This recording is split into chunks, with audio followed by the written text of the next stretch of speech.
Alright, for this video I'm going to just explain what 5.5 and instantaneous rates of change are, and average rate of change too. So I'm going to start with average rate of change. So average rate of change is how much 2 points change basically on average, which is kind of a dumb definition, but like I'll just explain it. So on this graph, suppose you have point A and you have point B, and they're connected exponentially, right? This is what the graph looks like. Or that's kind of shit. It would kind of be like this, right? Whatever, close enough. So this is what the graph would look like from point A to point B, and you want to find out how much it's changing.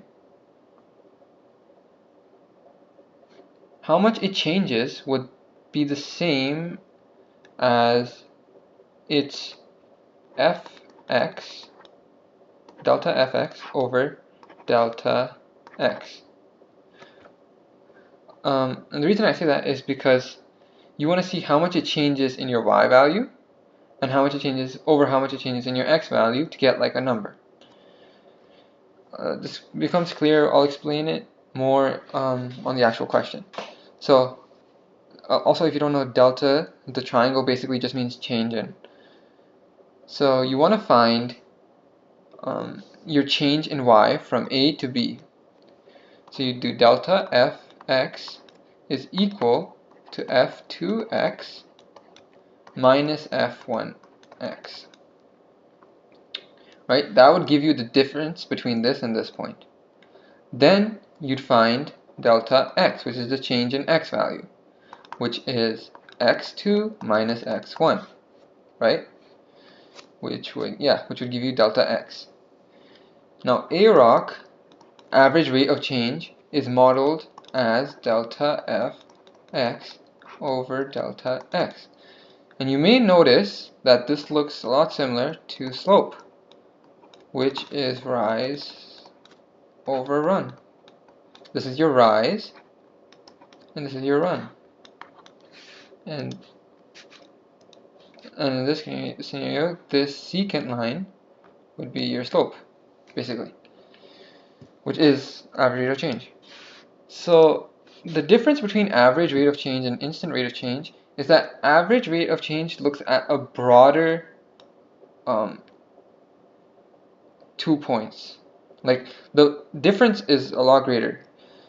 Meanwhile, instant rate of change looks at points where the x values are really close together. So like delta x would be like 0.001, because you can't have it be 0 obviously, but you can have it be a really small number to see how much it changes in that small amount of time. Basically is what I'm saying. It becomes clearer if you do the actual problem.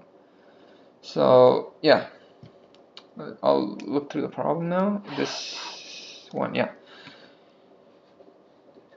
You're given a problem where height in meters of a car above the ground as a Ferris wheel turns can be modeled by the function ht is equal to 18 sine pi over 90 t plus 20, where t is the time in seconds. And the way you would model this is this would be your ht, and this, let me just fix this.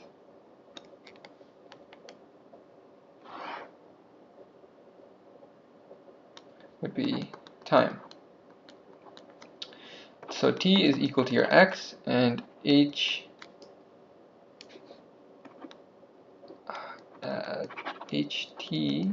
is same as fx or y. Basically, I'm just equating it. And so the function, it's a sine function, so it would start here, go something like this, and just end like that. Or it wouldn't end, obviously. I'm just kind of slurring my words right now. It's getting kind of late. Anyway, so in order to find average rate of change, you can fill out this chart or table. It's not absolutely necessary to do this, but yeah, you probably should. So as I just explained here, t is equal to x, so you can just change this to delta x, and ht is the same as fx. I'll change this to fx for now, right, just so it's a little bit easier, then I can just compare it to my other diagram. You're given these intervals. If you're not given these intervals, and you're given like another number, you can use that number and the number right after it or right before it, and decrease the distance between each interval to make a sort of make a table like this, basically. But in this case, you're given this table. Your interval here is 7 seconds and 8 seconds, or to 8 seconds. So this is your x1 and this is your x2. To find delta x, as mentioned over here, you would do x2 minus x1, which means it's equal to 8 minus 7, which is equal to 1. Yeah, kind of tripping, but it's fine. Yeah, now to find your change in h, or your delta fx, sorry, that should be delta, you should use f2x minus f1x, which is the same as h 8 minus h7.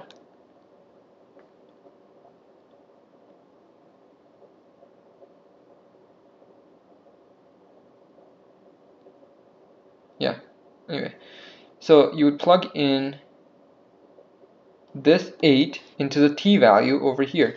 So you would have h8 is equal to 18 sine pi over 90 t plus 20. Right. Now this you would do 18 sine pi over 90, 8 plus 20, which would give you, let me just check.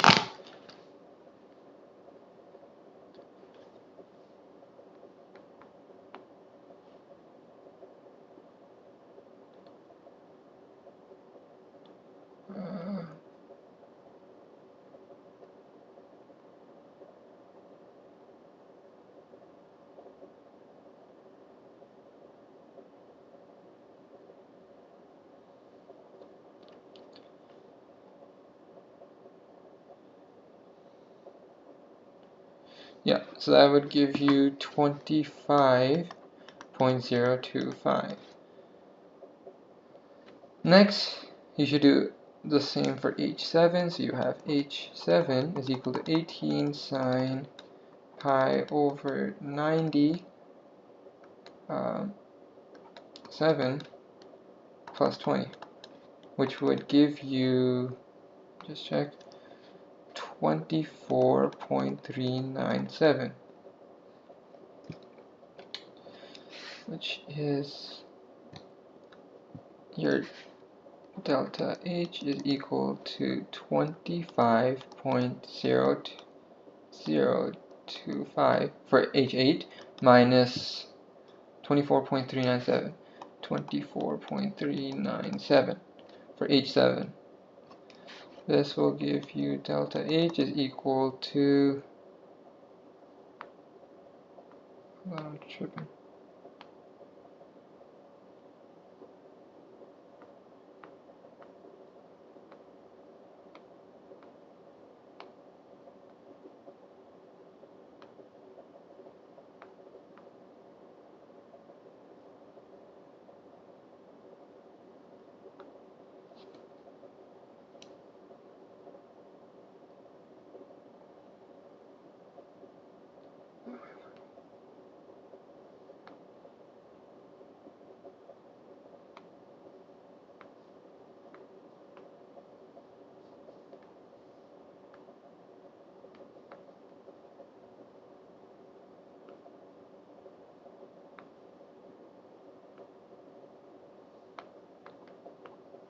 Yeah, so that would give you 0.628. So now your average rate of change for this segment between 7 and 8 seconds would be your 0.628 over 1, which is equal to 0.628. Next, or you can add more digits, so it should be 1919 basically. Next, you have 7.9 to 8. The delta x here would be 0.1 equals 0.1. You know h8 from before, it's 25.025 minus h of 7.9. And delta h would give you basically answer after you do this would be 0.062819, which would give you 0.0621819 over 0.1, which is equal to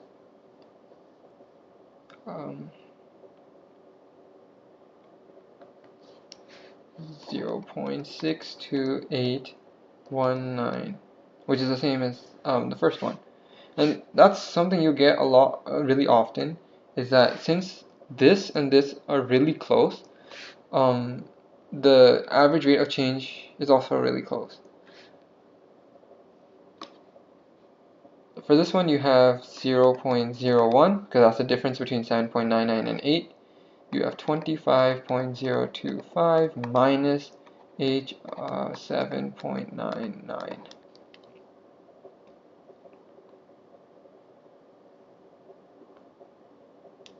99.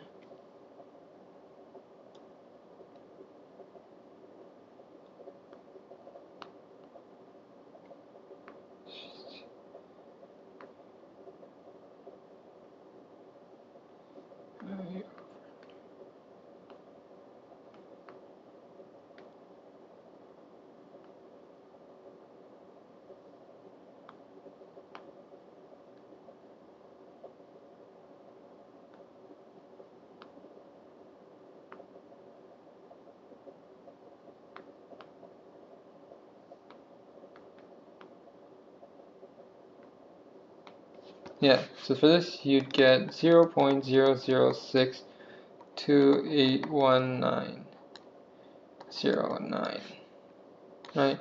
So you would do 0.006281909 divided by 0.01, which would give you 0.62819. So your average rate of change would be the same here, here, and here. Unless you decided to, when you were subtracting this, take more decimal points, then the average rate of change would change ever so slightly. But since it's like relatively the same, for all of these, your instantaneous rate of change as an estimate can be 0.6 meters per second, right? Because of this, 0.6, 0.6, and 0.6. Say meters per second because that's like the unit they use. What physical quantity does this instantaneous rate of change represent in this case? Now, for this, you'd have to look back to the question, which asks you for time in seconds over your height. So you would have, my fault, it would be delta, or I'm sorry, not, I said that wrong. It should be delta ht over delta t. So, which is basically height over time, which is the same as speed or velocity, depending on if you take physics. This I don't think will be on the test, because some people who take like calculus or physics or stuff would have an edge, and we haven't really learned this in class. But it's the same as distance over time, right? Speed over velocity. Anyway, that's basically average rate of change. Now, something to note is that instantaneous rate of change can be 0, and that happens when a sine graph, on a sine graph or a cos graph, at this point, your instantaneous rate of change is 0. And you can tell because if you put a dot there and draw a tangent, this is what your instantaneous rate of change would look like. Your instantaneous rate of change is basically just your tangent at a certain point. Like, you take a random point on this graph here, like this, draw a tangent right through it, and this would be your instantaneous rate of change. Your instantaneous rate of change changes a lot in sinusoidal functions. As you go over here, your instantaneous rate of change increases, it's positive. Over here, your instantaneous rate of change decreases, and it's negative. I'm going to explain this more in a separate video.